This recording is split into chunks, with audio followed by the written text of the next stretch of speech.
The Pahalgam attack on April 22, 2025 in Baisaran Valley killed 26 tourists, mostly Indian, and injured over 20.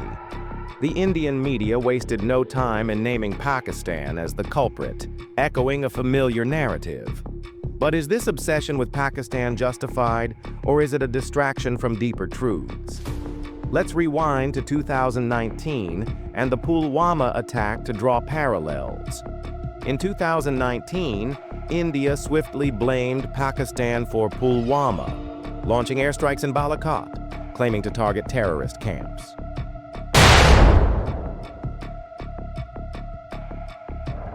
Pakistan denied involvement, and satellite imagery later showed no significant damage, just a few trees uprooted. The captured Indian pilot, Abhinandan Varthaman, was released by Pakistan in a gesture of peace. Investigations revealed the Pulwama attacker was a local Kashmiri, radicalized by local grievances, not a Pakistani operative. Yet the Indian media's narrative remained fixated on Pakistan, fueling nationalist fervor ahead of elections. The parallels between Pulwama and Pahalgam are striking. In both cases, Indian media and politicians pointed fingers at Pakistan within hours, despite no concrete evidence. Better equipped and better prepared compared to its last operation in 2019. That's when India launched the Balakot strikes and demolished terror camps in Pakistan.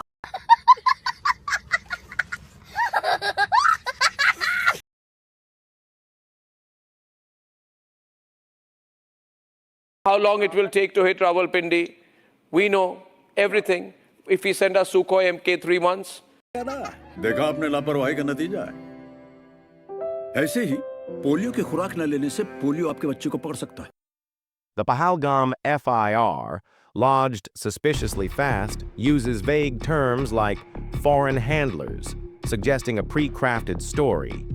The Resistance Front's claim of responsibility mentions local grievances, demographic changes in Kashmir, post-2019, yet Indian media amplifies Pakistan's alleged role, ignoring these root causes.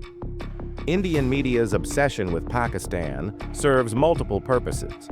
First, it diverts attention from internal issues, like the unrest in Kashmir after the 2019 revocation of Article 370, which fueled local militancy. Second, it rallies nationalist sentiment, especially during politically sensitive times. Pahalgam occurred as Modi was abroad and the U.S. Vice President was visiting India, a perfect moment to project strength. Third, it justifies aggressive diplomatic moves, like suspending the Indus Waters Treaty, despite Pakistan's calls for a neutral investigation. This is India's playbook. Stage or exaggerate an incident, blame Pakistan, and whip up hysteria. Pulwama was exposed as a local issue, not a Pakistani plot. Pahalgam follows the same script.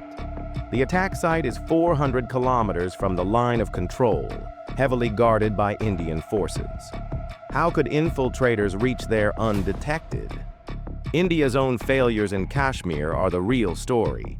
Critics argue India's hypocrisy lies in its refusal to address Kashmir's underlying issues: militarization, human rights concerns, and local alienation, while projecting Pakistan as the sole villain. The Indian media's relentless naming, quoting, and accusing of Pakistan, even without evidence, mirrors Pulwama's false flag narrative.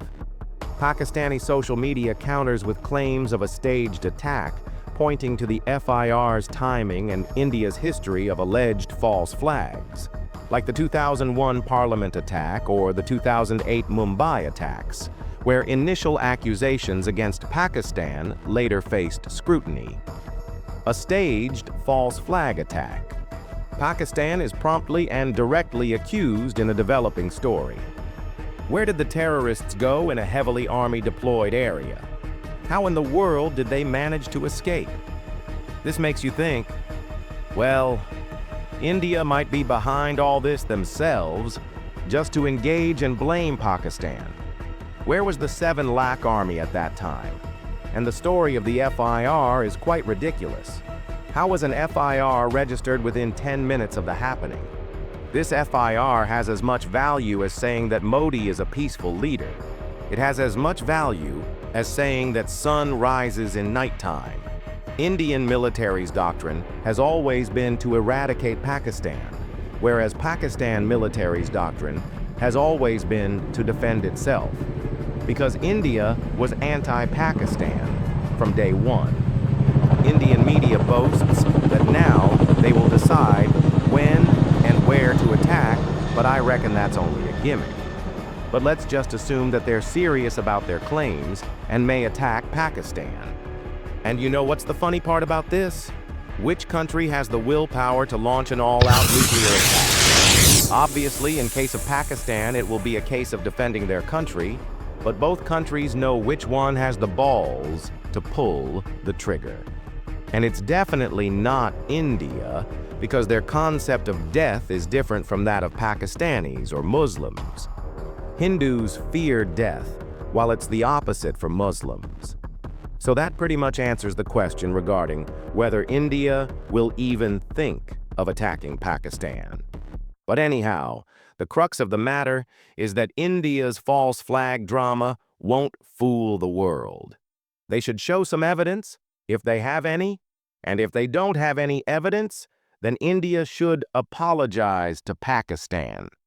Pakistan की तरफ तुम मैली आंख से देखोगे ना तो तुम्हारी आंखें निकाल लेंगे ये बात याद रखना तुम में हिम्मत है और पाकिस्तान में दाखिल होके दिखाओ अभिनंदन की तरह चाइनीज दफा मिलेगी